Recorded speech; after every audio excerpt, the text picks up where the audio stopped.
देखने वाली बात यह होगी कि उनकी जमानत याचिका जो झारखंड हाई कोर्ट में दाखिल की गई है, संभावना उनके वकील और उनके शुभचिंतक बता रहे हैं, कानून के जानकार का भी कहना है कि ये संभावनाएं बन रही हैं कि जल्दी ही इस पर फैसला आ सकता है और लालू प्रसाद चुनाव से पहले जेल से बाहर आ सकते हैं। लालू प्रसाद के लिए स्थितियां उनके अनुकूल होने लगेंगी।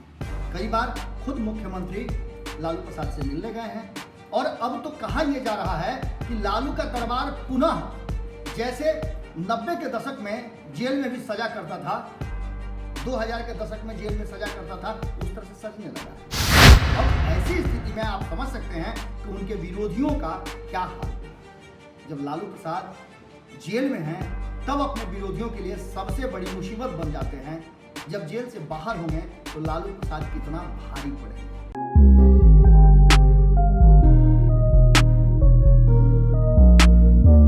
अगर आपके मन की मुराद पूरी हो जाए तो इससे बड़ी बात कुछ नहीं हो सकती है। ऐसा ही कुछ होने जा रहा है बिहार में, और खास करके अपने आप को असहाय समझने वाले आरजेडी के नेताओं, पार्टी और जो कोर टीम के मेंबर्स हैं उनमें जान सी आ गई है, ये जान करके कि लालू प्रसाद बाहर आएंगे।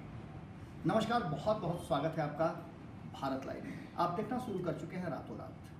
लगातार बिहार की राजनीति से जुड़ी हुई खबरों को आपके सामने हम रख रहे हैं। इन सब खबरों के बीच में आप लगातार कई तरह की बातें सामने से देख रहे हो, कई तरह की चर्चाएं हम भी आपको कर रहे हैं। विश्लेषण के माध्यम से हम आपको बता रहे हैं कि किस तरह के राजनीतिक माहौल चल रहे हैं। इन माहौल के बीच में कहा यह जा रहा था कि कहीं ना कहीं तेजस्वी यादव अपने पिता लालू प्रसाद के बिना कमजोर हो गए हैं। हालांकि उन्होंने अपनी कमजोरी का प्रदर्शन जरा भी नहीं किया। लगातार वो एक लड़ाका की तरह हर मोर्चे पर तैयार नजर आए। लेकिन उनके विरोधियों का कहना है कि जब जब बिहार की जनता को जरूरत महसूस होती है तब तब वो गायब रहते हैं।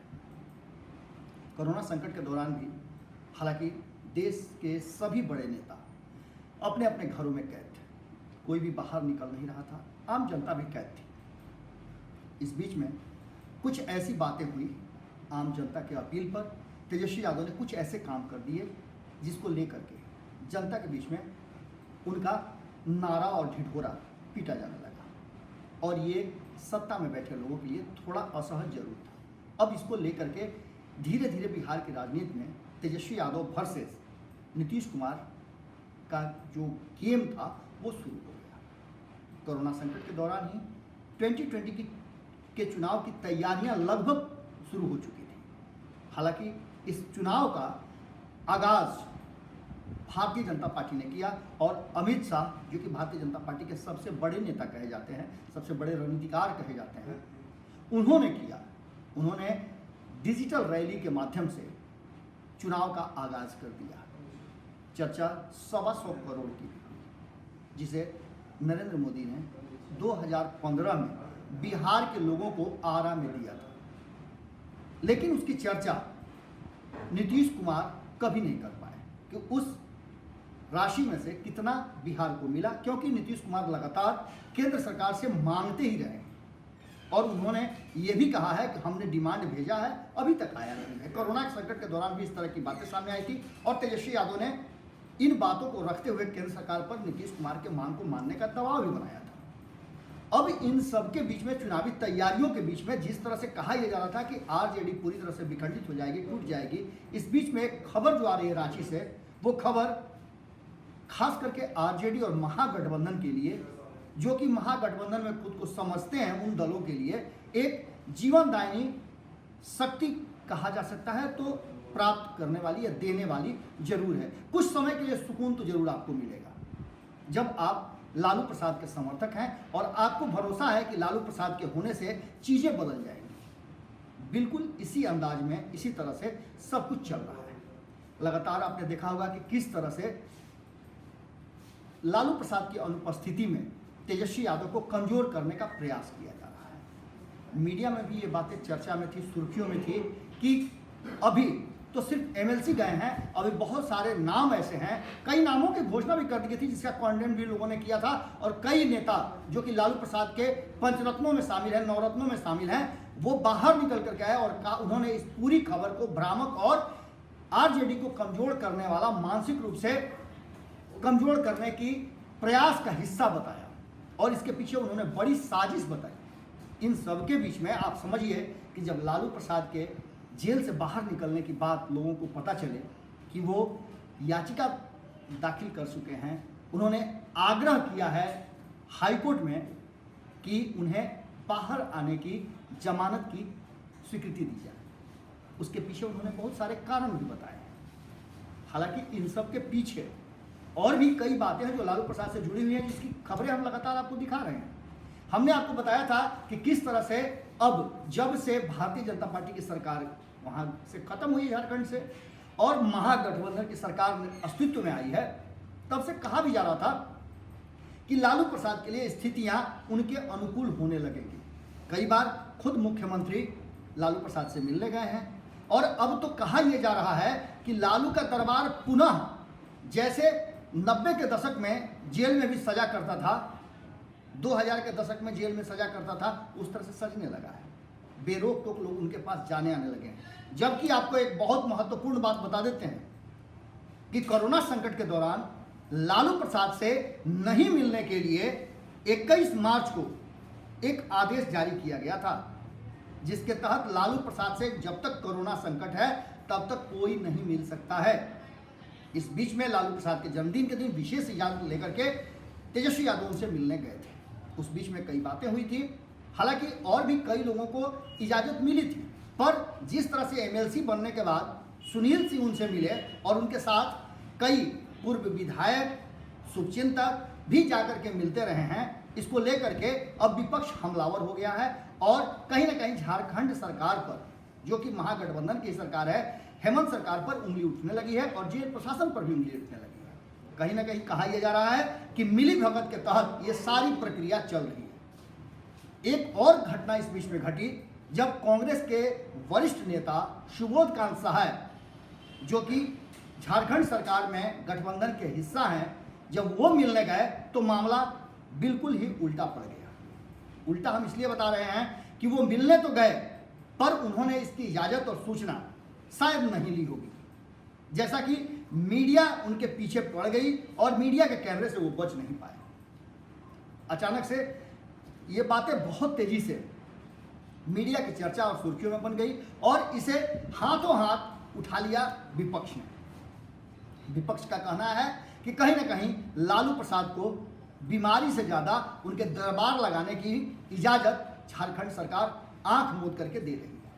कोई भी बेरोक को उनसे जाके मिल सकता है और इस मेल मुलाकात में कहीं ना कहीं अगर कुछ होता है तो इसकी जिम्मेवारी भी सरकार की होगी। इन सब के बीच में आपको बता दें कि जिस तरह से चक्रव्यूह की रचना हो रही थी, कहा यह जा रहा था आरजेडी के लोगों की तरफ से कि चाहे जितना भी चक्रव्यूह आप रच लें, अभिमन्यु की तरह तेजस्वी यादव सारे चक्रव्यूह को तोड़ लेंगे। लेकिन आपको पता होगा कि अभिमन्यु भी अंतिम जो घेरा था वो नहीं तोड़ पाए थे, क्योंकि वो नहीं सीख पाए थे। वो अब कहा यह जाने लगा है कि लालू प्रसाद चुनाव से पहले बाहर आएंगे और ये चक्रव्यूह जो अंतिम वाला होगा ये लालू प्रसाद ही तोड़ेंगे। लालू प्रसाद के बाहर आने और जमानत मिलने की कवायद और इसकी चर्चा शुरू हो चुकी है। कानूनी प्रक्रिया है। कानूनी प्रक्रिया में कहा यह जा रहा था कि लालू प्रसाद को कई ऐसे चारा घोटाले के मामले हैं जिसमें 7-7 साल की सजा हुई है। अब तक जितनी बार भी उन्होंने जमानत याचिका दाखिल की है उसमें उनके समयावधि को लेकर के उन्हें जमानत नहीं दिया गया है। आपको बता दें कि स्वास्थ्य कारणों से भी उन्होंने इस आवेदन में आग्रह किया है कि एक तो वो आधी अवधि पूरा कर चुके हैं जो सजा के हिसाब से होती है, जो जमानत के लिए एक ज़रूरी चीज़ें हैं, जिसको लेकर के अब तक उन्हें जमानत नहीं मिल रही थी।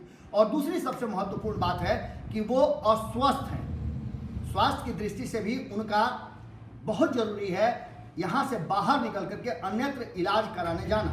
लगभग 1.5 दर्जन अलग अलग बीमारियों से लालू प्रसाद जूझ रहे हैं। हालांकि रिम्स के डॉक्टर का कहना यह है कि उनकी स्थिति जो है स्टेबल है, पर लालू प्रसाद के परिवार, उनके वकील और खुद लालू प्रसाद कह रहे हैं कि उन्हें सफोकेशन फील होता है। वो इस जगह पर रहते रहते मानसिक रूप से बीमार अपने आप को महसूस करने लगे हैं। और किसी भी व्यक्ति के लिए, किसी भी बीमार के लिए ये एक प्रताड़ना जैसी होती है।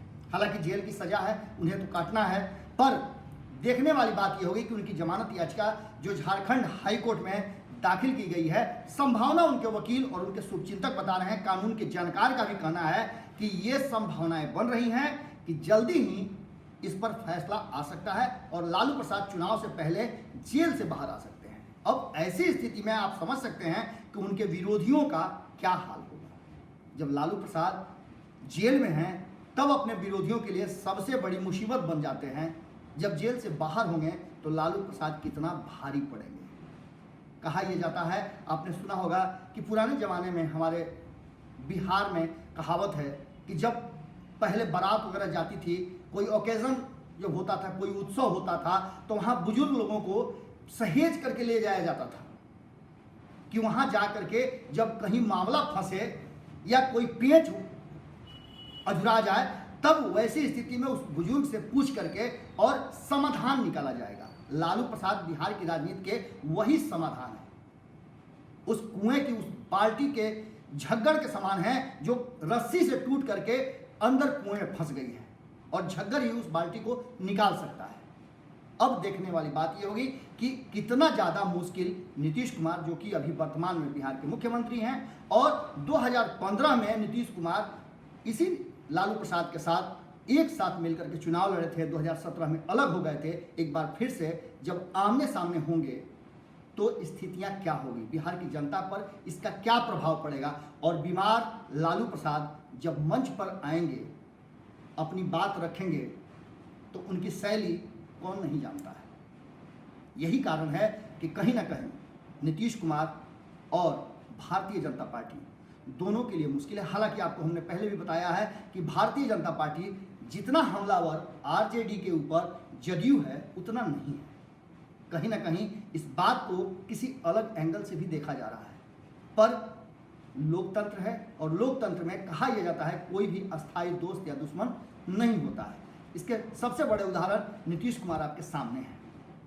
उनके लिए सत्ता और बिहार दोनों के लिए जब जैसा जरूरत पड़ता है वैसी दोस्ती वो कर लेते हैं। एक बार फिर से बिहार की राजनीति में लालू प्रसाद की एंट्री निश्चित रूप से एक बड़ा गेम चेंजर साबित हो सकती है।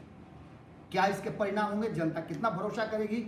और कोरोना संकट में बिहार वापस आए लोग जो अक्सर चुनाव के समय में नहीं वापस आ सकते हैं, आ पाते हैं, वो लोग क्या कुछ करेंगे। और लालू की बात, अगर लालू प्रसाद बाहर होते हैं, मंच पे होते हैं, तेजस्वी यादव के सर पे हाथ जैसे 2015 में लालू प्रसाद के सर पे हाथ रखा करते थे, उस तरह से रख करके जब खड़ा होंगे तो क्या बिहार की जनता, जैसे नीतीश कुमार को मुख्यमंत्री बनाने के लिए दही का टीका लगा करके आगे बढ़ाया था, क्या तेजस्वी यादव को उसी दही का टीका लगा करके मान सम्मान देगी और लालू प्रसाद की बात मान करके तेजस्वी यादव को मुख्यमंत्री की कुर्सी तक पहुंचाएगी। प्रश्न बड़ा है, सवाल आपके सामने है और जवाब देने के लिए वो कमेंट बॉक्स है। आप उस कमेंट बॉक्स में अपने जवाब खुल करके दे सकते हैं। अगर आप नहीं खुलेंगे तो कौन खुलेगा। फैसला आपको करना है कि आप कैसी सरकार चाहते हैं, कौन आपका आगे का खेवनहार होगा। जरूर बताइए हमें कैसा लगा विश्लेषण, रातों रात में आप जरूर बताइएगा। एक सबसे चिंता वाली बात यह है कि आप अपने परिवार को उतनी तेजी से नहीं बढ़ा रहे हैं। जितना बड़ा परिवार होगा उतना ज़्यादा हम अपनी बातों को लोगों तक पहुंचा सकते हैं। लोकतंत्र और मीडिया का सबसे बड़ा जो रास्ता है वो है कि अधिक से अधिक लोगों तक बातों को पहुंचाया जाए। इसके लिए आपके साथ और सहयोग की ज़रूरत है। आप अपने मित्रों से, अपने संबंधियों से शेयर करके और अन्य माध्यमों से बताइए कि भारत लाइव को सब्सक्राइब करें और सब्सक्राइब करने के साथ वो घंटी जरूर बजा दें, जिससे कि मुफ्त में बिना किसी खर्च के आप सभी खबरों को फ्री में देख सकें। फिर कल मुलाकात होगी आपसे। खबरों का सिलसिला तो आप जानते ही हैं कि भारत लाइव पर जारी रहता है। मिलते हैं कल। नमस्कार। बढ़ाएं अपना कदम सक्सेस की ओर शिखर करियर इंस्टीट्यूट के साथ। शिखर करियर इंस्टीट्यूट पूर्वी भारत में एकमात्र कोचिंग संस्थान जो एक्सक्लूसिवली है मेडिकल एंट्रेंस एग्जाम के लिए।